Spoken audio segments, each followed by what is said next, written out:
कहानी की शुरुआत होती है जंगल में शिकारियों की एक टीम से, जिन्होंने कई सारे जानवरों को मार दिया था और ये सभी शिकारी जानवरों का शिकार करके उनकी खालों को निकालकर शहर में बेचा करते थे। ये लोग खालों को बांधकर बस यहाँ से निकलने की तैयारी करने ही वाले थे कि तभी जंगल के आदिवासी लोग इन पर हमला कर देते हैं और इन्हें चारों तरफ से घेर लेते हैं। जंगल के आदिवासी लोग बहुत ज्यादा गुस्से में होते हैं और इन पर तीर बरसाना शुरू कर देते हैं, जिससे शिकारी टीम के बहुत सारे लोग मारे जाते हैं। और ये आदिवासी कबीला इसलिए हमला करता है क्योंकि उनका जो सरदार होता है उसकी बेटी को किसी ने किडनैप कर लिया था और उन आदिवासी लोगों को लगता है कि ये इन्हीं शिकारी लोगों का काम है। ये लोग भी उन आदिवासियों से मुकाबला करते हैं, पर आदिवासी तादाद में ज्यादा होते हैं, इसलिए ये लोग उनका मुकाबला नहीं कर पाते और इनके कई सारे लोग मारे जाते हैं। अब शिकारी टीम के कैप्टन को भी समझ आ चुका था कि अगर आदिवासियों से लड़ेंगे तो हम सब मारे जाएंगे, इसलिए वो अपनी टीम से कहता है कि जितनी खाल हो सके उठाओ और उन्हें लेकर जल्दी से बोट पर चले जाओ। यहाँ मूवी का मेन कैरेक्टर ग्लास अपने बेटे के पास आता है और उसे जल्दी से बोट तक पहुंचने को कहता है। तभी ये लोग देखते हैं कि आदिवासी लोगों का एक और बड़ा ग्रुप आ रहा है, इसलिए ये लोग लड़ना छोड़ देते हैं और अपनी जान बचाने के लिए तेजी से बोट की तरफ भागते हैं। इसी बीच शिकारी टीम के और भी कई सारे लोग मारे जाते हैं। बस कुछ ही लोग बोट तक पहुंचकर यहाँ से निकल जाते हैं। उनके जाने के बाद आदिवासी लोग शिकारियों से बची सारी खालों पर कब्जा कर लेते हैं और कबीले के सरदार को यहाँ अपनी बेटी नहीं मिलती। अब कबीले का सरदार अपने लोगों से कहता है कि यहाँ पर जितनी भी उन अमेरिकन शिकारियों से खालें बची हैं उन्हें उठा लो। इन खालों को हम फ्रेंच शिकारियों को दे देंगे, बदले में हम उनसे घोड़े और बंदूकें ले लेंगे और मेरी बेटी को तब तक ढूंढते रहेंगे जब तक वो मिल नहीं जाती। दूसरी तरफ ये अमेरिकन शिकारी लोग काफी दूर जाने के बाद भी डरे हुए होते हैं और बंदूक तान कर तैयार रहते हैं, क्योंकि उन्हें भी पता था कि वह आदिवासी लोग इनका इतनी आसानी से पीछा नहीं छोड़ेंगे और वो कभी भी इनके ऊपर हमला कर सकते हैं। अब यहाँ पर इन लोगों को समझ नहीं आ रहा होता कि हमें किस तरफ जाना चाहिए। तब कैप्टन ग्लास से पूछता है कि हमें क्या करना चाहिए। ग्लास कहता है कि हमें इस बोट को छोड़ के जमीन के रास्ते चलना चाहिए, क्योंकि वो आदिवासी लोग नदी को फॉलो करते हुए जल्दी हमारे तक पहुंच जाएंगे, इसीलिए जमीन ही हम सबके लिए सबसे सेफ रास्ता है। लेकिन ग्लास की इस बात से इनके ग्रुप का एक आदमी जिसका नाम गैराल्ड है, उसे ग्लास का ये फैसला ठीक नहीं लगता। वो कहता है कि अगर हम जमीन से जाएंगे तो वो लोग हमें जल्दी मार देंगे, क्योंकि जमीन का रास्ता बहुत लंबा है और हमें घर पहुंचने में कई हफ्ते लग जाएंगे। लेकिन टीम का कैप्टन गैराल्ड से कहता है कि ग्लास इस जगह को हमसे बेहतर जानता है, इसलिए हमें उसकी बात मान लेनी चाहिए और ये लोग तय करते हैं कि अब हम जमीन के रास्ते जाएंगे। अब यहाँ गैराल्ड भी कैप्टन की बात मान लेता है, लेकिन कुछ लोगों को ग्लास का जमीन से जाने का फैसला ठीक नहीं लगता, इसलिए वो लोग बोर्ड के जरिए नदी से होते हुए घर पहुंचने का फैसला करते हैं। इसके बाद जो जमीन के रास्ते से जाने वाले थे वो बोट से उतर जाते हैं और बोट में बैठे कुछ लोग नदी के रास्ते से आगे बढ़ते हैं। यहाँ कैप्टन सभी से कहता है कि हमें सारी खालें यहीं पर छोड़नी चाहिए ताकि रास्ते में हमें किसी भी परेशानी का सामना ना हो। कैप्टन की बात सभी को ठीक लगती है, जिसके बाद ये लोग सारी की सारी खालें पत्थरों के नीचे छिपा देते हैं ताकि अगर फ्यूचर में ये लोग फिर कभी इस जगह पर आए तो इनकी खालें उन्हें मिल जाएं। और अब ये सारे के सारे जंगल के रास्ते चलना शुरू कर देते हैं। पर अब उनके लिए मुश्किलें बढ़ने वाली थी, क्योंकि जल्द ही सर्दी का मौसम आने वाला था और उन्हें कई हफ्तों तक पैदल चलकर अपने घर पहुंचना था। लेकिन इसके अलावा उनके पास कोई दूसरा रास्ता नहीं था, इसलिए ये सभी लोग ठंड से मुकाबला करने के लिए तैयार थे। जंगल के रास्ते से पैदल चलते हुए शाम हो जाती है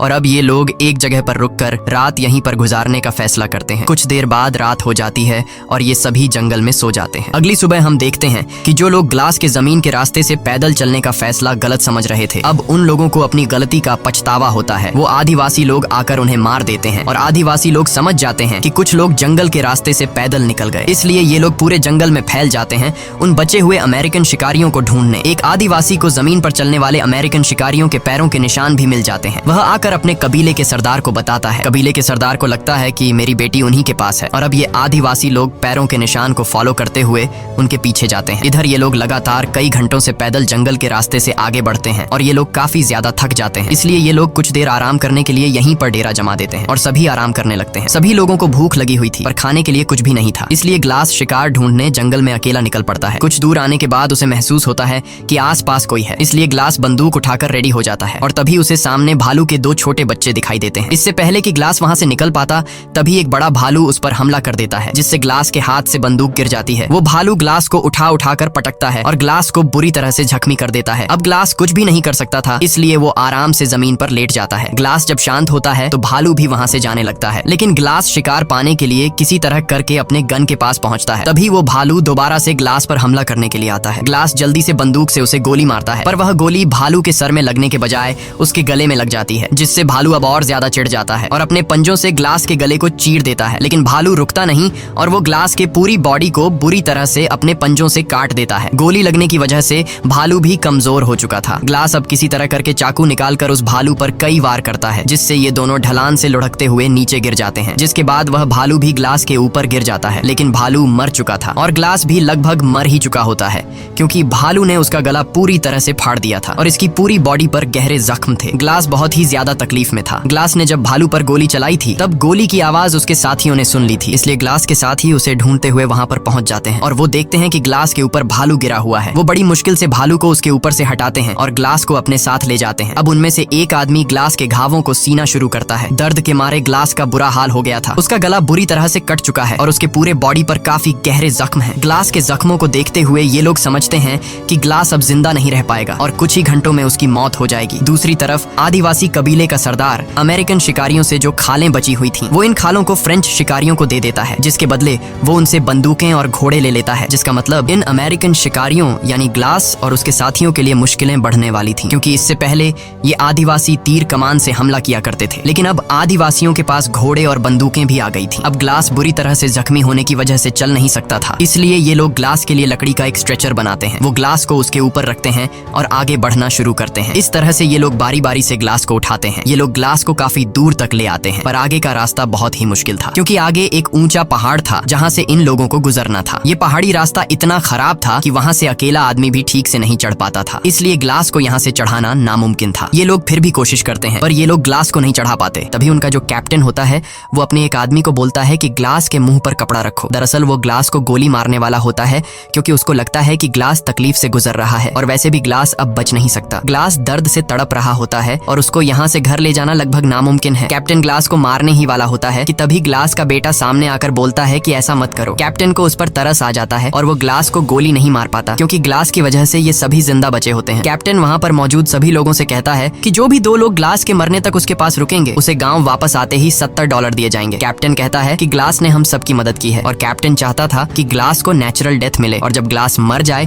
तो उसका अंतिम संस्कार करके वो 2 लोग भी वापस आ जाएं। अब ग्लास का बेटा फौरन बोलता है कि मैं रुकूंगा और वहाँ पर एक लड़का और होता है जिसका नाम फ्रेजर है। वो कहता है कि मैं रुकूंगा चाहे $70 मिले या ना मिले। अब ग्लास का बेटा हॉक और फ्रेजर दोनों उम्र में छोटे थे, इसलिए कैप्टन कहता है कि एक और आदमी भी इनके पास रहना चाहिए। यहाँ गेराल्ड सामने आकर बोलता है कि मैं रुकूंगा पर $70 बहुत कम है। तब कैप्टन बोलता है ठीक है $100 मिलेगा और तभी जो ग्लास का बेटा और जो दूसरा लड़का होता है वो कहते हैं कि तुम हमारे डॉलर भी रख सकते हो। ये सुनकर गेराल्ड कहता है $300 काफी है, इससे मैं अपना घर खरीद सकता हूँ और वैसे भी 2 से 3 दिनों की बात है, इससे ज्यादा दिन ग्लास जिंदा नहीं बच पाएगा और गेराल्ड भी उनके साथ रुकने के लिए तैयार हो जाता है। अब ये 3 लोग ग्लास के पास यहाँ पर रुक जाते हैं और बाकी सब आगे निकल जाते हैं। गेराल्ड ग्लास के पास ही बैठ जाता है और ग्लास के मरने का इंतजार करने लगता है, लेकिन ग्लास मरने का नाम तक नहीं ले रहा होता। अगले दिन ग्लास का बेटा और वो दूसरा लड़का पेट भरने के लिए शिकार और पीने के लिए पानी लेने चले जाते हैं। तब गेराल्ड पास ही में एक घड़ा खोदने लग जाता है, लेकिन गेराल्ड ऐसा क्यों कर रहा है? क्या वह ग्लास को जिंदा दफनाने का सोच रहा है? ये तो हमें आगे ही पता चलेगा। इस तरह से और भी कई घंटे गुजर जाते हैं और जब गेराल्ड देखता है कि ग्लास अभी तक नहीं मरा तब वो गुस्से से ग्लास के पास आता है और ग्लास से कहता है कि तुम मरते क्यों नहीं? तुम्हारी वजह से हम सबकी जान चली जाएगी क्योंकि आदिवासी लोग अभी भी पागलों की तरह हमें ढूंढ रहे हैं और अगर आदिवासी यहाँ पर आ गए तो वो हम सबको मार देंगे और तुम अपनी जान देकर अपने बेटे की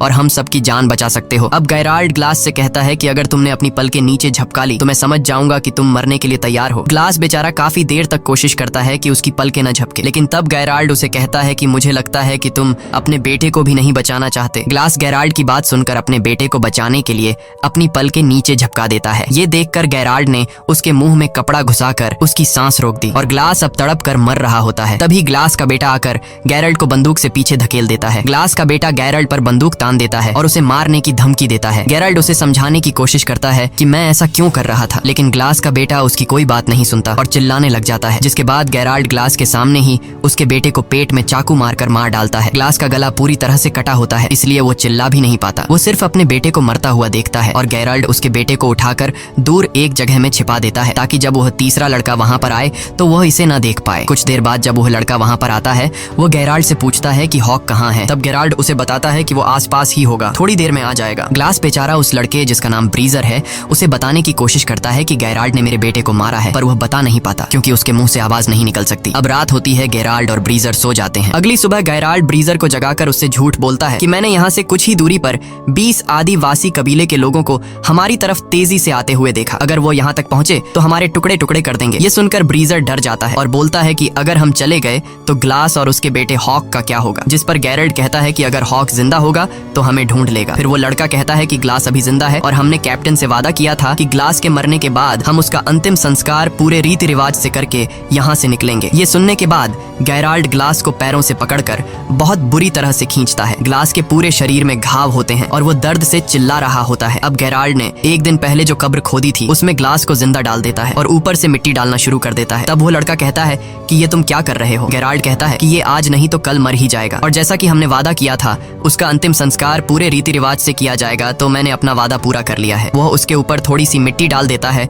और वहाँ से चला जाता है और उस लड़के को बोलता है कि तुम भी मेरे साथ चलो। ब्रीजर को ग्लास के इस हाल के लिए बहुत दुख होता है। वो ग्लास से कहता है कि सॉरी मिस्टर ग्लास, मुझे जाना होगा, और ये कहकर वो पानी की एक बॉटल ग्लास के ऊपर रखकर वहाँ से निकल जाता है। अब यहाँ पर ग्लास अकेला है, वो तड़प रहा है। ग्लास कई घंटों तक उसी जगह पर जहाँ उसे दफनाकर चले गए थे अधमरी हालत में लेटा रहता है। वो सोचता है कि यहाँ पड़े पड़े वैसे भी मरना है तो क्यों न बचने की कोशिश की जाए। वो पूरी हिम्मत जुटाकर अपने हाथ पैर हिलाता है और बहुत तकलीफ से गुजरकर वो कब्र से बाहर निकलता है। ग्लास बहुत ज्यादा तकलीफ में होता है। वो रेंगते हुए सीधा उस जगह पर जाता है जहाँ उसके बेटे की लाश है। वो अपने बेटे की लाश को देखकर पूरी तरह से टूट जाता है और बदले की आग में जलने लगता है। उसके बाद वो अपने बेटे की लाश के ऊपर सिर रखकर सो जाता है। दूसरी तरफ सुबह होने पर गैराल्ड ब्रीजर को उठाकर कहता है कि जल्दी उठो, हमें यहाँ से निकलना होगा। आदिवासी कबीले के 12 लोग हमारे पीछे आ रहे हैं। ये सुनकर ब्रीजर गैराल्ड से कहता है कि तुमने तो कहा था हमारे पीछे 20 लोग लगे हैं। वो समझ जाता है कि गैराल्ड ने उससे झूठ कहा था, इसलिए वो गैराल्ड पर बंदूक तान लेता है। तब गैराल्ड ब्रीजर से कहता है कि तुम्हें तो मेरा शुक्रिया अदा करना चाहिए, मैंने तुम्हारी जान बचाई और तुम्हें डराना जरूरी था, क्योंकि एक अधमरे इंसान के साथ हम अपनी जान खतरे में नहीं डाल सकते थे। वैसे भी ग्लास मरने वाला था और अगर तुम जिंदा रहना चाहते हो तो मैं जैसा कहता हूँ वैसा करो, वरना तुम अकेले ग्लास के पास वापस जा सकते हो। ये सुनकर डर के मारे ब्रीजर गैराल्ड की बात मान लेता है और उसके साथ आगे बढ़ने लगता है। दूसरी तरफ ग्लास उसी जगह पर होता है और अब ग्लास को भूख लगती है। वो रेंगता हुआ एक जगह पर जाता है जहाँ किसी जानवर का स्कल पड़ा होता है। वो उसमें से एक हड्डी तोड़ता है और जो सूखा हुआ मांस होता है उसे खाता है। फिर वो रेंगता हुआ एक पहाड़ी के छोर तक जाता है जहाँ वो देखता है कि नीचे एक नदी है। ग्लास को अब प्यास भी लगी थी। वो बड़ी मुश्किल से उसी तरह रेंगता हुआ उस नदी के किनारे पहुंच जाता है और पानी पीने लगता है। लेकिन जब वो पानी पीता है तो पानी उसकी गर्दन से बाहर निकल जाता है क्योंकि उसकी गर्दन कटी हुई थी। अब ग्लास को सबसे पहले अपने घावों का इलाज करना था। उसके पास थोड़ा बारूद बचा होता है। वो सूखी घास इकट्ठा कर आग जला लेता है और थोड़ा सा बारूद अपनी गर्दन के उस हिस्से पर डालता है जहाँ गला कटा हुआ था। फिर वो एक जली हुई लकड़ी को अपनी गर्दन में लगाता है जिससे बारूद जलकर एक चिंगारी पैदा होती है और उस चिंगारी से उसकी गर्दन जल जाती है। वो ऐसा इसलिए करता है ताकि जलने से जो उसका घाव फटा हुआ है वो चिपक जाए। इस दौरान ग्लास को बहुत दर्द होता है और दर्द के मारे वो बेहोश हो जाता है। उसके बाद ग्लास कई दिनों तक उसी नदी के किनारे रहता है। वो पानी पीकर और मरे हुए जानवरों का मांस खाकर अपने आप को जिंदा रखता है। एक दिन वो आदिवासी कबीले वाले लोग उसी नदी के किनारे आ जाते हैं और इससे पहले कि वो ग्लास को देख पाते, ग्लास जल्दी से नदी में कूद जाता है। वो नदी में तैरता हुआ उन आदिवासी लोगों से काफी दूर चला जाता है। नदी के इस बर्फीले ठंडे पानी में रहने के बाद ग्लास का ठंड से बुरा हाल हो गया था। वो बहुत मुश्किल से आग जलाकर अपनी बॉडी को गर्म करता है और अब यहीं पर रहने का फैसला करता है। इस तरह से ग्लास को यहाँ पर रहते हुए काफी दिन गुजर जाते हैं। अब उसके जख्म भी ठीक हो चुके थे और ग्लास थोड़ा बहुत चलने लगा था। नदी के किनारे होने की वजह से उसे पानी की तो कोई कमी नहीं थी, लेकिन पेट भरकर खाना उसे बहुत मुश्किल से मिलता था। वो वहाँ नदी से मछली पकड़कर उसे कच्चा खाकर गुजारा किया करता था और अपने आप को जिंदा रखता। अब एक रात को जब वो सो रहा होता है तभी उसको आग की कुछ लपटें दिखाई देती हैं और जब वो उस तरफ जाता है तो वहाँ पर एक आदमी होता है जिसने बहुत बड़ा शिकार किया था और वो उसे खा रहा होता है। ग्लास उसके पास जाता है और जैसे ही वो ग्लास को देखता है वो अपना तीर और कमान उस पर तान देता है। ग्लास इशारों से बताता है कि मैं तुम्हारे लिए कोई खतरा नहीं हूँ, मुझे बस खाना चाहिए। वो आदमी समझ जाता है और ग्लास को खाने के लिए शिकार का एक टुकड़ा देता है और दोनों पूरी रात वहीं सो जाते हैं। सुबह उठकर वो आदमी जब ग्लास के जख्मों को देखता है तो वो ग्लास से पूछता है कि ये तुम्हें क्या हुआ है। तब ग्लास उसे बताता है कि मैं अपनी टीम के साथ शिकार पर था और मेरी ये हालत एक जंगली भालू ने की है, जिसके बाद मेरे साथियों ने मुझे मरने के लिए जंगल में ही छोड़ दिया और उन्होंने मेरे बेटे को भी मार दिया। ये सुनकर उस आदमी को ग्लास के लिए बहुत दुख होता है और ये जो आदमी है वो कहता है कि मेरे पूरे परिवार को भी फ्रेंच शिकारियों ने मार डाला। ये कहते हुए वो आदमी बहुत ज्यादा इमोशनल हो जाता है, पर वो कहता है कि वो उन फ्रेंच लोगों से बदला नहीं लेना चाहता क्योंकि बदला लेना ऊपर वाले के हाथ में है। वह आदमी ग्लास के जख्मों को देखते हुए कहता है कि तुम मेरे साथ ट्रैवल कर सकते हो और इसके बाद वो दोनों एक घोड़े पर आगे का सफर तय करते हैं। दूसरी तरफ गैराल्ड और ब्रीजर अपने गांव के काफी करीब पहुंच जाते हैं, लेकिन गांव में एंटर होने से पहले गैराल्ड ब्रीजर से कहता है कि हमने जो भी किया उसके बारे में किसी को भी पता नहीं चलना चाहिए। वो ब्रीजर से कहता है कि अगर उन्हें सच पता चला तो कैप्टन हमें सूली पर चढ़ा देगा। मजबूरी में ब्रीजर उसकी बात मान जाता है। अब गैराल्ड और वो लड़का कैप्टन के पास जाते हैं और गैराल्ड कैप्टन को बताता है कि ग्लास के आखिरी सांसों तक हम उसके साथ रहे, हमने उसे अच्छी तरह से अंतिम संस्कार के साथ दफनाया और ग्लास का बेटा आदिवासी लोगों के हाथ लग गया और हम अपनी जान छुड़ाकर वहां से भाग आए। ये सुनकर कैप्टन अपने वादे के मुताबिक उन दोनों को 100 $100 देता है, लेकिन वो लड़का पैसे लिए बिना वहां से चला जाता है। गेरल्ड उस लड़के के पैसे भी उठाकर बोलता है कि सफर में जो कुछ भी हुआ उससे ये लड़का सदमे में है, इसीलिए वो ऐसा कर रहा है, और गेरल्ड भी वहां से बाहर निकल जाता है। दूसरी तरफ ग्लास बर्फ में उस आदमी के साथ आगे का सफर तय कर रहा होता है और तभी बर्फ का तूफान शुरू हो जाता है। ग्लास बीमार था और उसके जख्म सड़ रहे थे और इस वजह से वो बेहोश हो जाता है। इसके बाद वो आदमी ग्लास के लिए लकड़ी का एक छोटा सा झोपड़ा बनाता है और ग्लास के सारे कपड़े उतार कर उसे उसके अंदर रख देता है और उसे चारों तरफ से ढककर सामने आग जलाता है ताकि उसको गर्मी मिल सके। इस तरह से रात गुजर जाती है और अगली सुबह जब ग्लास उठता है तो वो चारों तरफ देखता है पर वो आदमी कहीं भी नहीं होता, और जब वो थोड़ा आगे जाता है तो देखता है कि किसी ने उस आदमी को फांसी लगाकर पेड़ से लटका दिया है। और वहीं कुछ दूरी पर ग्लास फ्रेंच शिकारियों को देखता है। ग्लास समझ जाता है कि इन्हीं लोगों ने उस आदमी को फांसी पर लटकाया है। अब ग्लास उनके घोड़ों तक पहुंचता है और वहां ग्लास देखता है कि एक फ्रेंच शिकारी एक लड़की के साथ रेप कर रहा है और ये लड़की कोई और नहीं बल्कि आदिवासी कबीले के सरदार की बेटी थी। असल में ये वही फ्रेंच शिकारी थे जिनसे आदिवासी कबीले के सरदार ने खालों के बदले घोड़े और बंदूकें ली थी, और इन्हीं फ्रेंच शिकारियों ने कबीले के सरदार की बेटी को किडनैप किया था। लेकिन कबीले के सरदार को लग रहा था कि उसकी बेटी को अमेरिकन शिकारियों ने किडनैप किया है। उसके बाद ग्लास चुपके से पीछे से आकर जो आदमी कबीले के सरदार की बेटी के साथ गलत कर रहा था उसे मार देता है और लड़की को आजाद कर लेता है। यहाँ ग्लास होशियारी से काम लेते हुए एक घोड़े पर बैठ जाता है और बाकी घोड़ों की रस्सियां खोलकर बंदूक से गोली चला देता है, जिससे सभी घोड़े भाग जाते हैं। और अब उन फ्रेंच लोगों के पास घोड़े न होने की वजह से वे ग्लास का पीछा नहीं कर पाते, पर भागते समय ग्लास का पानी का बॉटल वहीं पर नीचे गिर जाता है। वहां से भागने के बाद ग्लास रात एक पेड़ के नीचे गुजारता है और जब सुबह होती है तो वो देखता है कि आदिवासी उस तक पहुंचने वाले हैं। वो जल्दी से अपने घोड़े पर बैठकर भागने लगता है, लेकिन वे आदिवासी उसके काफी करीब होते हैं। वो एक दो आदिवासी को गोली मारता है और घोड़े को और तेजी से भगाता है और दौड़ते दौड़ते सामने एक पहाड़ आ जाता है जिसके नीचे एक गहरी खाई होती है। लेकिन ग्लास अब रुक नहीं सकता क्योंकि अगर वो रुकेगा तो वे आदिवासी लोग उसे मार देंगे। इसलिए ग्लास घोड़े के साथ खुद को उस खाई से गिरा देता है और नीचे एक पेड़ से टकराता हुआ सीधा बर्फ में गिरता है। घोड़ा डायरेक्ट नीचे छोटे चट्टानों पर गिरने से मर जाता है, लेकिन ग्लास अभी भी जिंदा है क्योंकि वो पेड़ से टकराते हुए